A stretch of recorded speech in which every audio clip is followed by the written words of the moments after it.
Ronan de Dijon se réveilla avec difficulté, la tête lourde et le corps endolori, à côté d'un sans-abri qui dormait paisiblement à ses côtés. La confusion s'empara de lui alors qu'il se remémorait les événements de la veille, se demandant comment il avait pu en arriver là. Il se redressa avec précaution, ignorant la douleur lancinante qui lui parcourait le corps, et essaya de rassembler ses pensées. Soudain, le sans-abri se réveilla et remarqua la présence de Ronan de Dijon. Il lui lança un regard bienveillant et lui demanda d'une voix douce et artificielle s'il allait bien.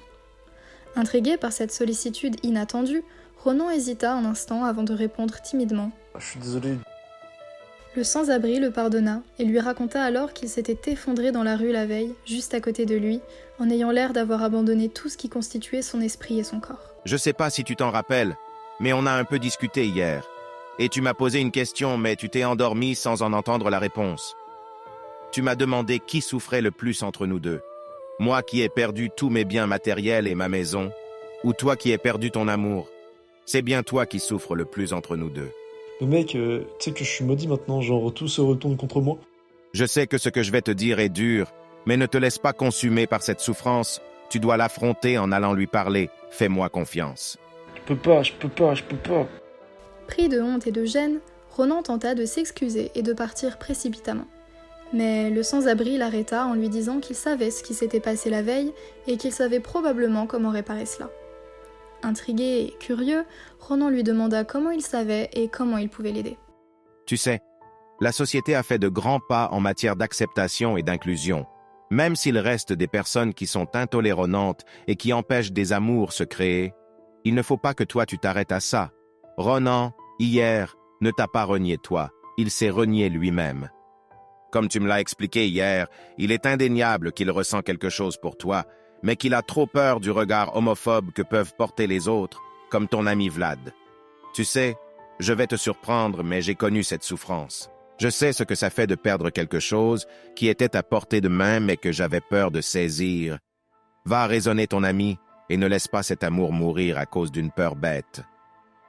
Ces mots lui rappelèrent que l'amour n'avait pas de frontières, qu'il était beau et puissant, et qu'il ne devait pas laisser les jugements des autres empêcher de vivre leurs sentiments. Merci mec, je te remercierai jamais assez pour tout ce que tu fais.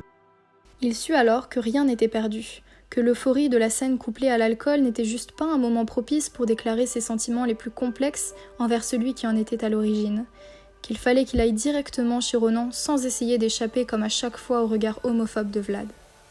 Ronan regarda autour de lui afin de comprendre dans quel bas-fond de Dijon il se trouvait et pressa le pas vers son destin. Ce pas fut interrompu par le sans-abri qui lui donna un objet mou et dur à la fois dans sa main. Ronan analysa alors cet objet de couleur verdâtre et comprit que malgré la forme qui ne s'y prête pas, l'objet qu'il avait reçu était une cacahuète qui avait bien trop muté.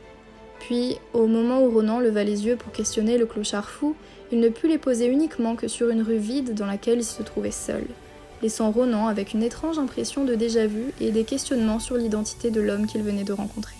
Il mit alors cette cacahuète dans sa poche et se dirigea d'un pas déterminé vers l'appartement de Ronan de Sens, résolu à faire face à la situation. Il savait que la véritable réparation résidait dans la communication et l'acceptation de soi.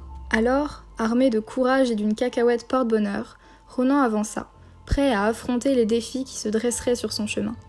Peu importe le résultat final, il savait qu'il devait suivre son cœur et prendre ce risque, quitte à être rejeté une nouvelle fois.